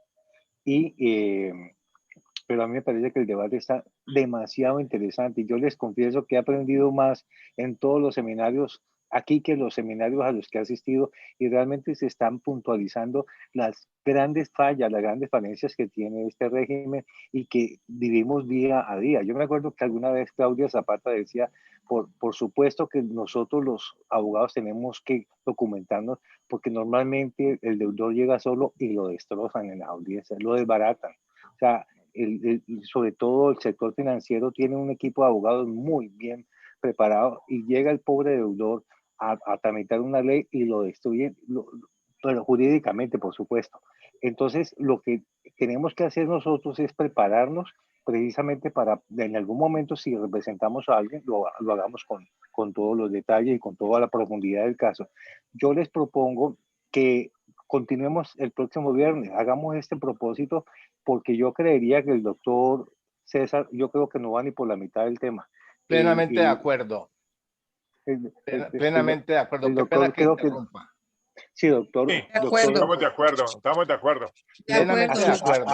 Aquí tenemos que hacer un esfuerzo, porque realmente lo que yo digo cuando participamos en el chat, todos nos beneficiamos, todos nos sentimos nutridos con toda la información, y la verdad estoy absolutamente sorprendido gratamente con toda la información que he recibido, es más, con la que concuerdo plenamente. Entonces, yo les pido que primero, hay una cosa que quiero informarles, ¿no? Nosotros estamos grabando esto y lo podemos presentar o no, dependiendo de lo que ustedes decidan. Normalmente lo hacemos y no pasa nada. Y cuando lo proyectamos, generalmente las visitas son muchos. O sea, esto se aumenta, se multiplica y llegamos a un número importante, que es el propósito de esta charla. O sea, si nosotros no difundimos lo que conocemos, pues entonces no estamos haciendo mayor cosa. Entonces les ruego que si me apoyan en esto, obviamente si ustedes quieren quedarse y quieren continuar, lo aprecio mucho, pero lo que hago es que de pronto la gente se me aburre y se me va, porque el compromiso siempre ha sido no pasar de las 7. Entonces yo les digo que sigamos el próximo viernes, y el doctor, sobre todo porque es que yo veo que el doctor César apenas está empezando su magistral participación. Entonces, para que no nos la perdamos y no empecemos, porque ahora ya me dijeron que viene el partido Uruguay-Argentina, y eso es absolutamente religioso para mucha gente. Para mí no lo es. Pero bueno, entonces, ok, solo faltó, deciden. Doctor, ahí solo veo que hay una pregunta que está la doctora Victoria Parra, tiene levantada la mano. Doctor César, qué pena, que vimos que ahí está la doctora para darle trámite. La disponibilidad, si usted tiene disponibilidad el próximo viernes de 5 a 7, para que nos lo manifieste y poder programar. Tenemos que respetar los espacios, ¿no? Yo el próximo viernes tal vez no podría, pero el otro sí. El otro sí. El que sigue, el del puente. Creo que sigue en puente el 5 de julio. No hay ningún problema. Entonces lo programamos. Listo, doctor, lo programamos y lo continuamos, porque realmente está muy interesante. Yo quisiera que sacáramos un resumen de lo que hemos hablado hoy, porque aquí hay unos puntos. Ese tema de las controversias me parece delicioso y coincido plenamente. Yo tuve un proceso en donde el conciliador participó virtualmente y esa controversia duró 3 años. De modo que porque no lo podía hacer, que porque sí lo podía hacer. Y duramos 3 años en una controversia porque el conciliador no pudo asistir y se conectó virtualmente y quiso manejar la audiencia virtualmente. Y no estábamos hablando de pandemia todavía. Entonces, el tema de las controversias es un tema que no tiene fin. Y es el caballito de batalla para los que se dejan, que es lo que yo siempre he dicho. El que se deja meter una controversia, es que controversia cualquier cosa, es que usted no me gustó, usted me cayó mal o no me dejó sentar en el puesto que yo quería, entonces eso es una controversia. Entonces, así se han vuelto las cosas. Entonces, gracias, y doctor Gonzalo, no sé si quiere cerrar o... No, la doctora Buenas Parra, noches. démosle el espacio a la doctora Parra, que nos tenía levanta la mano. Ya, después de que terminó la doctora Adriana, veo que la doctora Victoria Parra tiene levantada la mano. Doctora Victoria. Muchas gracias, doctor Gonzalo. Doctores, buenas noches. Mi pregunta va dirigida para el doctor César. De pronto pueda ser contestada con mayor claridad en la próxima sesión, y es dentro de estas controversias que se manejan comúnmente, su posición frente a la garantía mobiliaria, la aplicación en este trámite y el manejo como controversia que a veces se le da. Bueno,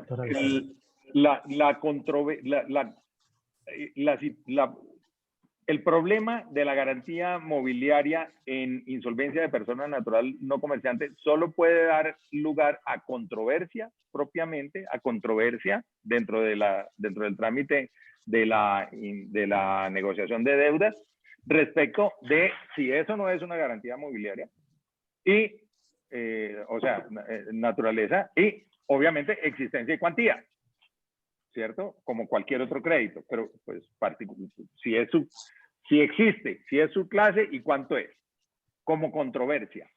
El problema que hay, ahí tengo un problema de... lo estamos oyendo, ¿no?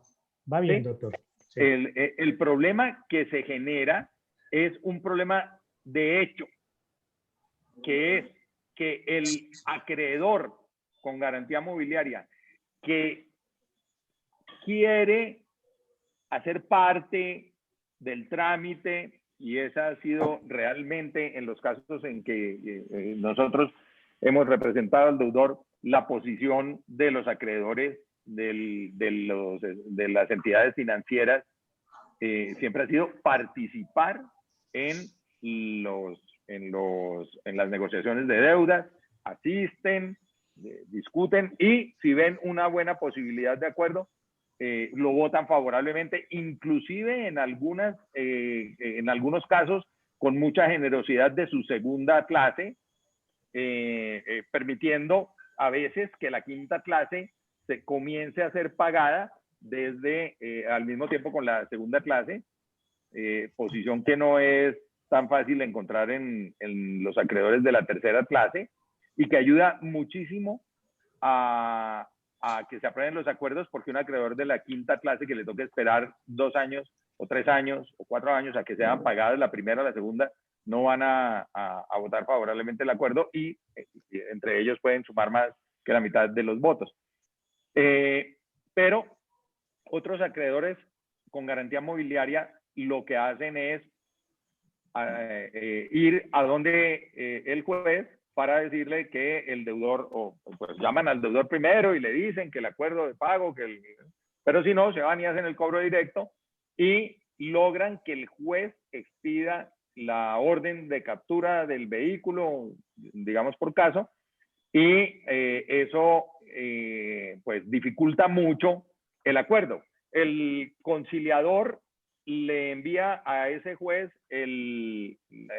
la nota, pues el oficio diciendo que ya se inició el proceso. Obviamente el conciliador no le dice suspéndalo, sino le dice, le notifica. Uno le dice al conciliador, notifíquele a tal juzgado que se inició el proceso, como lo manda la 1564, y el juez no hace caso de ello. El argumento que se ha desarrollado, como lo saben varios de ustedes, es que la 1564 suspende todos los procesos ejecutivos, los de jurisdicción coactiva y los de restitución de bienes por mora en el pago de los cánones, no más. Entonces dice, el cobro directo no es un proceso ejecutivo, no es un coactivo y no es un proceso de restitución de bienes por mora en Entonces, han logrado seguir por esa senda y vuelvo yo al tema de la importancia de si ya estamos en una reforma legal de la insolvencia de persona natural no comerciante, aclaremos ese punto. Dejemos claro lo que hoy es controversia. Todos los abogados que defienden a las entidades financieras que son acreedores de segunda clase dicen, es que así es y yo puedo utilizarlo porque yo no soy un proceso ejecutivo y yo tengo derecho. Y otros abogados, o que defendemos a los deudores, o que son absolutamente imparciales o académicos, dicen con potísimas razones que las garantías mobiliarias del 2013 no se hicieron para poder adelantar los cobros y para sustraerse a los procesos de insolvencia de persona natural no comerciante, inclusive tampoco a los de a los de 1116. Entonces, esa discusión a mí me parece que sería buenísimo zanjarla por medio de una interpretación auténtica, ¿no? La interpretación del legislador que podría aclarar que no puede haber ninguna clase de cobro, porque es que cuando el legislador dijo procesos ejecutivos, no lo podemos saber, eso ni las motivaciones de la ley, ni los debates en el Congreso. Es muy raro que uno encuentre realmente en el trámite de un proyecto de ley que diga qué fue lo que quiso decir el legislador. Pero yo tengo la impresión de que cuando el legislador dijo los procesos ejecutivos, ha debido decir, y seguramente hubiera respondido a su intención, ha debido decir las ejecuciones. Entonces este proyecto de ley que está haciendo curso en el Congreso de la República en este momento quedó aprobado en primer debate diciendo las ejecuciones y diciendo que ningún tipo de cobro ni judicial, ni administrativo, ni privado podrá continuarse, podrá seguirse adelantando a partir del momento en que fue aceptada la solicitud de negociación de deudas por parte del conciliador o notario. Pero, mientras tanto, los jueces, como dicen una cosa, dicen la otra. Y los que se están llevando el punto son los que deciden irse a hacer el cobro directo.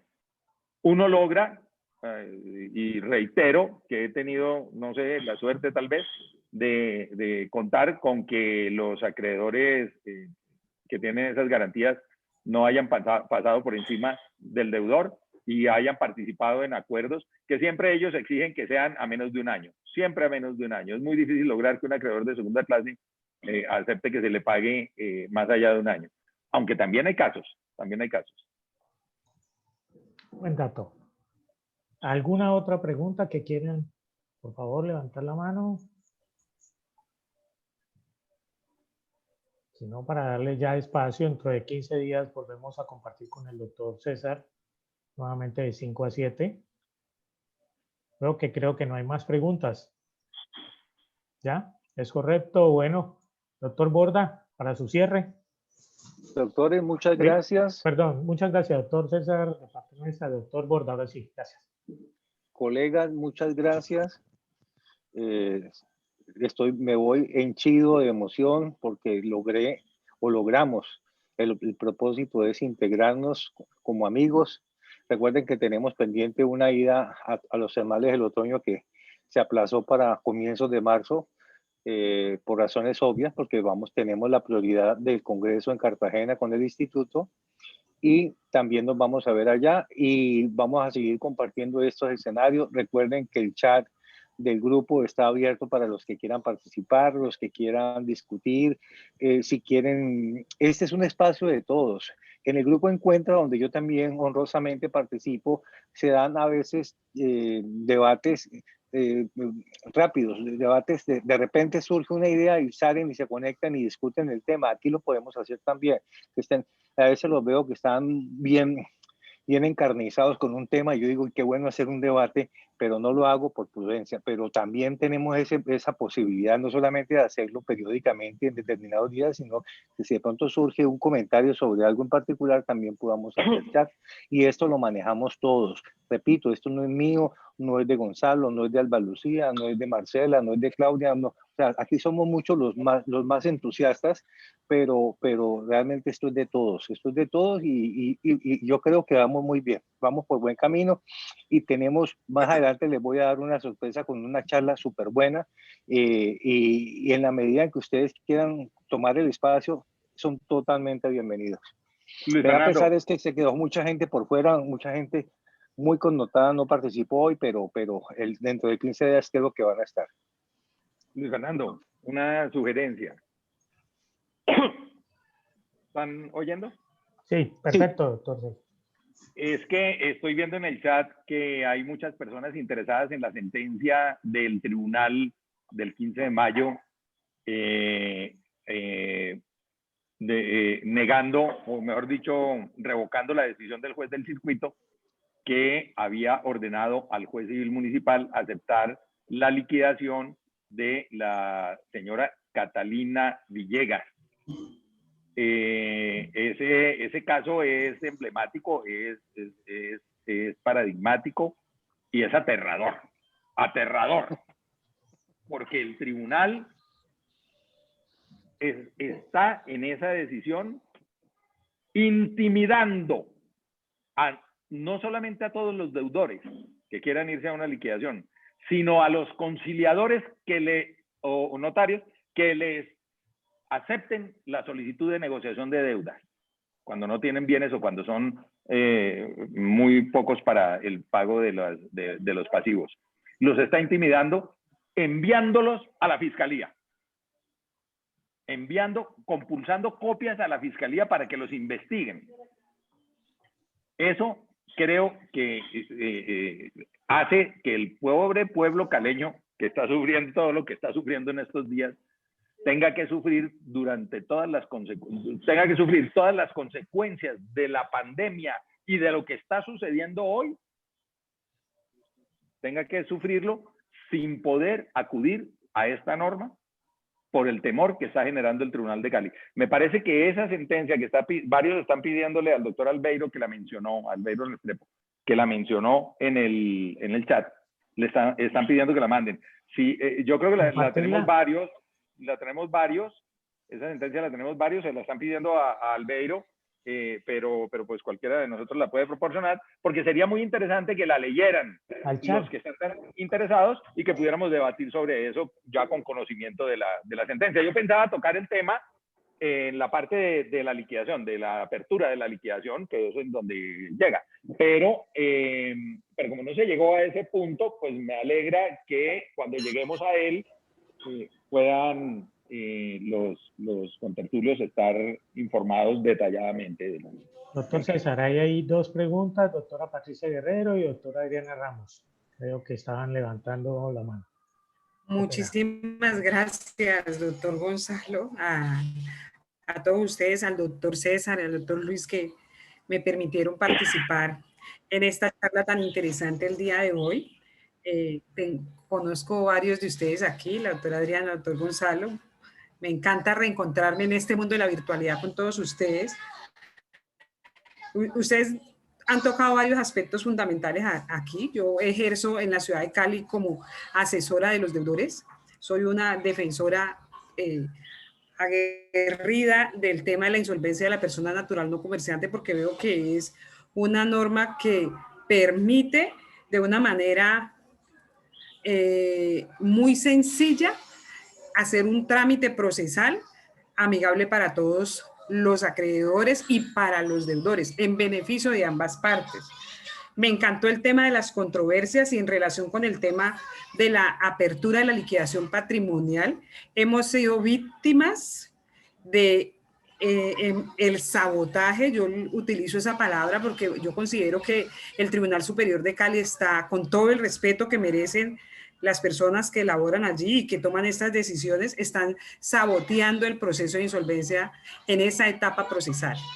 ¿Por qué? Porque están inventándose una cantidad de cosas y de condiciones que el procedimiento de liquidación patrimonial no tiene cuando una persona es condenada a llegar al proceso de liquidación. Han inventado cantidad de cosas. Tengo fallos favorables en donde se ha permitido la liquidación de una persona, le han hecho el descargue de sus obligaciones sin tener ningún solo bien. Otros con bienes muy pequeños, pero en otros vemos con una gran particularidad como de manera incisiva desde el juez civil municipal hace ese señalamiento casi que el que se va a una liquidación patrimonial porque no tiene bienes es casi que un delincuente. Y así lo toman, tanto así que llegan a una sentencia judicial como la que han hablado ustedes hace un rato y la que estamos solicitando acá que nos regalen una copiecita. Y es triste ver esto. Sí, y voy a compartir en el grupo a través del doctor Luis y el doctor Gonzalo las decisiones donde hemos sido favorables en eso. Tenemos una sentencia del juez civil 35 de Cali que dice que se están convirtiendo en un procedimiento elitista, o sea, tengo que tener bienes para poderme descargar. Pero no solamente eso, sino que los jueces civiles municipales en Cali y el tribunal, que es lo más triste, están desconociendo que el proceso de insolvencia en la liquidación patrimonial no es solamente para lograr el descargue de las obligaciones, porque es que también en el artículo 565 dice, va muy concatenado con el artículo de la audiencia de adjudicación. ¿Por qué? Porque es que si el deudor ha omitido información o han presentado algunas objeciones y estas objeciones han sido prósperas, es la oportunidad que tiene ese juez civil municipal para que en la audiencia de adjudicación que se tiene que celebrar así no hayan bienes, tome esas decisiones y haga un verdadero control de legalidad de todo el proceso y pueda establecer si es merecedor de ese descargue ese deudor. Porque es que el descargue es un merecimiento después de haber cumplido una serie de etapas procesales. Están quitándole inclusive que dentro de la liquidación patrimonial el deudor tenga la posibilidad de hacer acuerdos resolutorios. O sea, yo dentro de la liquidación también puedo conciliar. Y cuando un juez civil municipal me priva el derecho a abrir mi liquidación patrimonial, me está inclusive privando de ese derecho de poder hacer un acuerdo de pago, porque es que mi situación cuando yo entré al proceso de insolvencia en la negociación puede cambiar ostensiblemente al momento en que abro la liquidación patrimonial y hasta la fecha de la adjudicación. Puedo conseguirme un mejor trabajo, me puedo ganar la lotería inclusive y puedo pagarle a todos mis acreedores y hacer un arreglo de pago con todos ellos. Entonces, cuando el juez me niega esa posibilidad, él está obstruyendo la justicia y a ese juez es el que deberían de compulsarle copias para que se revisaran sus actuaciones, porque él es el que está, siempre lo he dicho con mucho respeto, en mi criterio personal es casi que un prevaricato, tomar unas decisiones porque están desconociendo totalmente la norma, y cuando un juez está desconociendo la norma, está prevaricando. Y a nosotros como defensores de los deudores no nos puede dar miedo. No nos puede dar miedo decirle al señor juez, con todo el respeto, mire, la norma dice esto y usted está diciendo esto. Una cosa es que usted pueda interpretar, pero otra cosa es que usted le cambie totalmente el sentido a la ley. Y la ley es muy clara. La ley premia a quien hace bien las cosas y no pudo llegar a un acuerdo de pago. Entre comillas, la palabra premia. ¿Por qué? Porque es que descargar mis obligaciones está reportado cuatro. Pero esa persona en últimas va a poder resurgir y va a poder salir avante, porque es que si las grandes empresas, medianas empresas, pequeñas empresas, personas naturales comerciantes lo pueden hacer a través de la 1116, descargar sus obligaciones, ¿por qué las personas naturales no comerciantes no lo pueden hacer? Esa es la gran incógnita que nos surge a nosotros de toda esta situación. Muchísimas gracias, doctora Patricia. Doctora Adriana, por favor, también habilitar el micrófono. Sí, bueno, no, yo ya tengo que retirarme, pero sí quisiera que si vamos a tocar el caso de Catalina Villegas, que yo lo conozco a fondo porque conozco a Catalina, ¿sí? Lo analicemos desde el momento en que ella firmó un contrato de prestación de servicios con una entidad bastante rara. Y miremos también en dónde se están llevando a cabo este tipo de procedimientos. Ese es el problema de nosotros en Cali. Determinados centros de conciliación donde hacen unas cosas horrorosas con los acreedores. De verdad que ahí sí, en lo que yo ya he leído desde el momento en que ella firmó el contrato y la burla que hace el conciliador en ese procedimiento, da para pensar muchas cosas. Y lastimosamente son muchísimos los casos que se han llevado en ese centro de conciliación, donde las personas han perdido sus bienes por culpa de una mala asesoría. Entonces, eso sí nos está perjudicando. Y aquí tenemos que ser éticos en las cosas que hagamos. Si nosotros le vamos a ayudar a un deudor, no es para decirle, venga, yo sé cómo no le paga a los acreedores. El trámite de insolvencia no se hizo para defraudar. El trámite de insolvencia se hizo para que el deudor pueda honrar sus obligaciones en la medida que lo pueda hacer. Si tiene solamente una moto, ya no tiene trabajo y necesita que en realidad vaya para un descargue, pues uno ya lo visualiza y resuelve las situaciones sin necesidad de estar mintiendo. Entonces, ese trámite, ojalá que los que ya tienen el expediente, ¿sí? Yo lo tengo completico, desde el contrato de prestación de servicios. Ojalá que lo analicemos desde el momento en que el mismo conciliador la visita a ella. Ella es esposa de una persona muy importante aquí en Cali, ¿sí? Y está sufriendo muchísimo por unas deudas que ni siquiera eran de ella. Todas las deudas de ella eran de ella como codeudora de una empresa. Entonces también la asesoraron mal porque debieron de haberla metido como controlante dentro del mismo proceso de reorganización que hizo la empresa. Entonces, sí es bueno que a veces entremos en contexto de que yo sé que está muy mal hecho lo que hizo el tribunal, pero no la defendieron en el momento en que tenían que haberla defendido, no presentaron el recurso de reposición contra ese fallo, entonces le fueron quitando mecanismos de defensa a la misma deudora. Entonces sería muy chévere que de verdad lo debatamos porque es una situación bien compleja y que perjudica a muchísimas personas a nivel nacional. Ok, gracias, doctora Adriana. Doctor César, la pronunciación. Un minuto, doctor Luis Felipe. No, solamente pues yo quiero agradecer nuevamente a ustedes haber abierto este espacio y muy entusiasmado de participar en él. Ok, doctor Luis Felipe, levantó la mano. No, simplemente gracias a César y a todos los compañeros.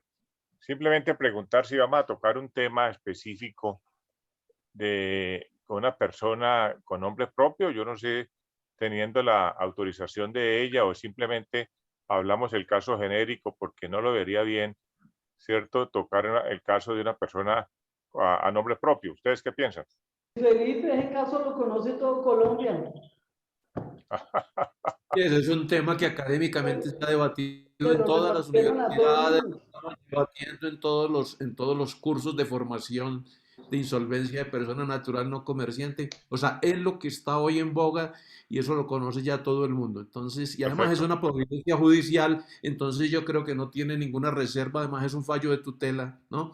Entonces no creo que tengamos inconveniente en que lo trabajemos académicamente. Además, quisiera agregar algo sobre ese último punto.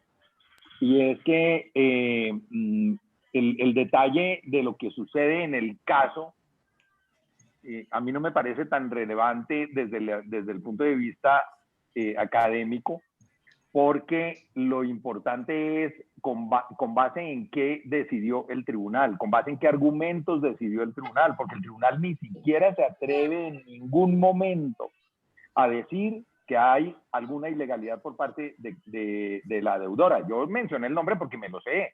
Y además conozco el caso, no conozco los antecedentes. Conozco el caso de la tutela.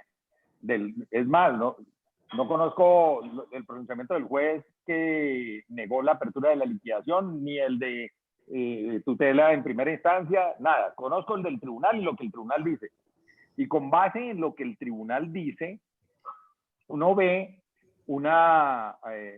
como yo lo califiqué, aterrador, porque es que el tribunal ni siquiera dice que ella haya hecho alguna trampa con los bienes, pero dice, llega a la conclusión el tribunal de que una persona que debe tanto en proporción a tan poquito que tiene en el momento de la liquidación, tuvo que haber hecho algo con los bienes. Es decir, parte de la base de que había unos bienes, lo cual yo desconozco si hubo o no hubo, pero la decisión del tribunal, si lo sabía, debió haber dicho, es que había unos bienes que valían tanto y se desaparecieron. No dice eso el tribunal. Lo que dice es, si la señora debía tanto y tenía tan poquito, algo debió hacer con sus bienes. ¿Con cuáles bienes? Si es que no hay, por lo menos en la sentencia del tribunal, no hay ninguna referencia a que había unos bienes que se perdieron. Y entonces dice, más o menos como que esto me huele mal, que haya una diferencia tan grande entre lo que debe y lo que tiene, me huele tan mal que amerita que yo compulse copias a la fiscalía para que la fiscalía mire qué es lo que hubo ahí. Lo cual me parece aterrador dicho por un tribunal de distrito judicial. No hay, él no tiene, está desconociendo una realidad que vivimos los asesores de deudores a diario.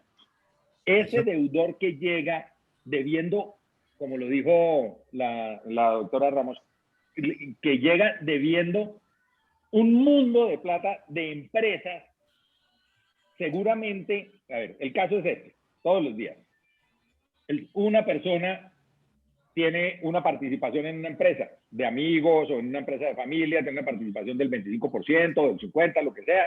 La empresa va súper bien, comienza a pedir créditos, los bancos a ofrecer, porque lo único más desesperante que un banco cobrando es un banco ofreciendo productos financieros. Entonces, y comienza el banco a ofrecer a la empresa y el banco a exigir la firma del gerente y de los socios de Solidario, la firma solidaria. Entonces el tribunal parte de la base de que si ella debe tanta plata es porque tenía muchos bienes. Y realmente una persona puede perfectamente deber, y a mí me han llegado clientes todos los días, echado deudas a nuestra empresa, nos llega todos los días clientes que deben muchísima plata, pero que nunca tuvieron con qué responder por ella. Fue el banco el que puso la condición que todos sabemos, que todos los bancos ponen, de que esa empresa la tiene que firmar el gerente de la empresa, ese de crédito lo tiene que firmar, ese pagaré, el gerente de la empresa solo por ser gerente y los accionistas solo por ser accionistas. Llenan sus formularios y ahí dicen que no tienen nada o dicen qué es lo que tienen o lo que sea, pero eso no es muy importante. Lo importante es cumplir con el requisito de que además de las garantías que ellos creen que deben tener según el riesgo que están corriendo, tienen que ponerlos a firmar a ellos. Entonces el empresario, la persona natural no comerciante comienza a contraer una cantidad de deudas que también él mismo asume que no va a tener que pagar. Claro, lo asume irresponsablemente y hacen todos los discursos que quieran acerca de que uno no puede andar. No, la realidad colombiana es que entonces él recibe un salario muy alto en su empresa porque la empresa va muy bien. Se endeuda, su salario alto lo destina a viajes, lo destina a ir a Europa, lo destina a que sus hijos estudien en los mejores colegios, a que se vayan al exterior, a que todo lo que usted quiera, pero posiblemente no lo destina a muchos bienes o posiblemente esos bienes los va perdiendo cuando la empresa va cayendo. Y en el momento en que la empresa cae, no solamente muere la empresa, que es la que se comió la plata que le prestaron, sino la que era la fuente de pago finalmente de todo. Porque la empresa era fuente de pago de sus propias obligaciones, pero si iba a pagar por alguna cosa, el accionista pagaba de los dividendos que recibía de la empresa y del sueldo que recibía de la empresa.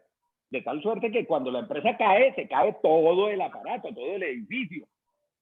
Y al tribunal le parece que el que debe mucho en comparación con lo que tiene es un pícaro.